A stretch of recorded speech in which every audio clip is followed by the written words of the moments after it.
दोस्तों, सिनेमाया के अगले अंक में आपका स्वागत है। आप देख रहे हैं, मेरी एक ओर हैं दादा साहब फाल्के, जिन्होंने भारतीय चलचित्र की स्थापना की, और दूसरी ओर हैं अर्देशीर ईरानी, जिन्होंने भारत की पहली टॉकी फिल्म आलम आरा का निर्माण और निर्देशन किया। ये दोनों मेरे इर्द गिर्द हैं क्योंकि इनके आशीर्वाद से और इनके मार्गदर्शन से, क्योंकि इन्होंने बहुत ही आशाओं के साथ हमारे इस फिल्म उद्योग की स्थापना की, तो उनका निरंतर आशीर्वाद मिले हमारे इस कार्यक्रम को। इसके लिए भी वो इस कार्यक्रम में हमारे साथ रहेंगे।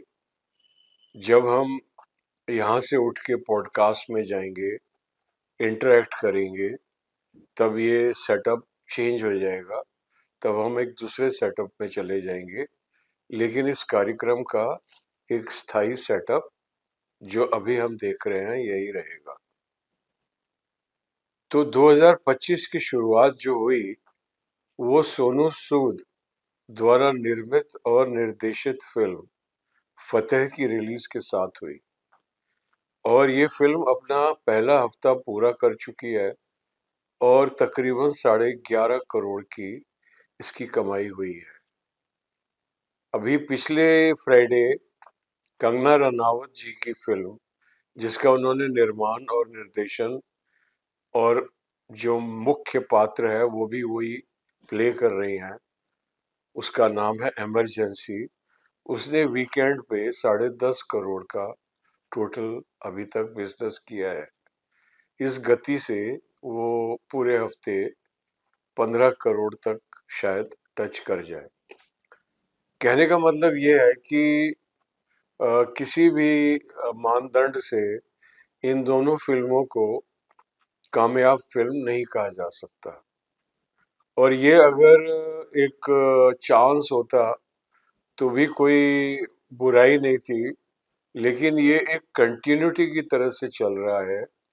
पूरे 2024 में मुंबई में बनी हुई केवल गदर 2, स्त्री 2 और शैतान, ये 3 फिल्में कामयाब हुई।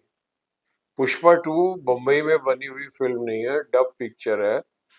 और गेम चेंजर भी जो इस वक्त चल रही है, उसकी हम चर्चा नहीं कर रहे क्योंकि बड़ा विरोधाभास है कलेक्शंस के ऊपर। Let us remain focused on the films which are being produced in Mumbai. तो ना फतेह पिक्चर और ना इमरजेंसी पिक्चर कोई आशा लेके आई है 2025 में। और एक और फिल्म भी रिलीज हुई है, और जो अजय देवगन जी ने अपने भांजे को लॉन्च करने के लिए बनाई है, और उसकी इन दोनों फिल्मों से भी बुरी स्थिति है। जो ट्रेड के एक बहुत बड़े पंडित हैं कुमार मोहन जी, उन्होंने अपनी पत्रिका के लेटेस्ट इशू में ये लिखा है कि 2024 में हिंदी फिल्म उद्योग को कलेक्टिवली 3,500 रुपए का नुकसान हुआ। 3,500 का हिंदी फिल्म उद्योग, जिसे बॉलीवुड के नाम से जाना जाता है, इसका नुकसान हो चुका है। हम इस बात से भी परिचित हैं कि पिछले 15-20 साल से बॉलीवुड कॉरपोरेट्स के नियंत्रण में है। लेकिन corporates are joint stock companies. उनकी एक एनुअल जनरल मीटिंग होती है, जिसके अंदर उन्हें शेयर होल्डर्स को अपनी बैलेंस शीट और profit and loss account audited present करना होता है।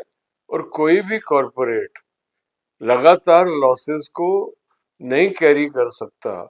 It is not possible under the corporate culture to go on making films that are not uh, making ends meet, which are not able to break even, and so that the the collective loss at the end of the year is a staggering 3.5 thousand crore, 3,500 crore का पिछले वर्ष नुकसान हुआ। मतलब ये चला गया down the drain, ये कहाँ गया पैसा इसका पता नहीं हुआ, धुआं हो गया, स्वाह हो गया, भारतीय अर्थव्यवस्था से लुप्त हो गया। ये कितना बड़ा नुकसान है। और इसलिए हम सबको मिलकर, ये बार बार मैं अनुरोध कर रहा हूं कि ये एक ऐसा विषय है जिसपे कोई एक आदमी डिसीजन नहीं ले सकता कि मैं डिसाइड करूंगा कि क्या किया जाना है। कोई भी ट्रेड का, कोई भी इंडस्ट्री का एक कलेक्टिव पॉइंट ऑफ व्यू होना बहुत आवश्यक है, जो अभी तक बॉलीवुड में मिसिंग है।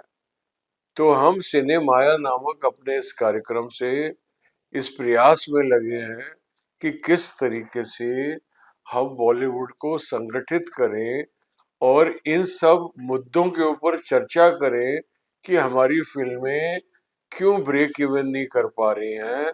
एक तरफ है कॉस्ट ऑफ प्रोडक्शन, तो why is the cost of production so inflated, how can the cost of production be brought under control, and secondly the box office collection, how can the collection at the box office, how it can be improved. These are the two issues on which the entire Hindi film industry, aka Bollywood, has to focus, has to has to concentrate. We have to collectively think out of the box, because the kind of thinking that we have been following for the past few years may have yielded good results in the beginning, but now it has reached its saturation point. अब तक की हमारी जो भी strategy रही बॉलीवुड को चलाने की, फिल्मों को हिट करने की, उनको प्रमोट करने की, उनको रिलीज करने की, जो भी हमारी प्रक्रिया रही, वो उसने रिजल्ट पैदा किए, बहुत कामयाब रही। लेकिन अभी वो एक सैचुरेशन पॉइंट पे पहुंच गई है।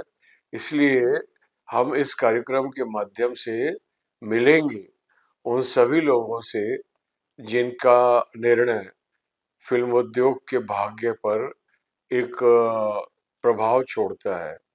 और हम सबसे रिक्वेस्ट करेंगे कि हम सब मिलके या भारतीय फिल्म उद्योग को, हिंदी फिल्म उद्योग को, जो इस वक्त जिस क्राइसिस में है, उस क्राइसिस से बाहर निकालने का प्रयास करें और अंततः सक्सेसफुली उसको बाहर निकाल के लाएं, ताकि ताकि हमारी फिल्म इंडस्ट्री संसार की सबसे बड़ी ही नहीं, सबसे ज्यादा फिल्में प्रोड्यूस करने वाली ही नहीं, बल्कि सबसे क्वालिटी एंटरटेनमेंट प्रोड्यूस करने वाली भी इंडस्ट्री बन जाए।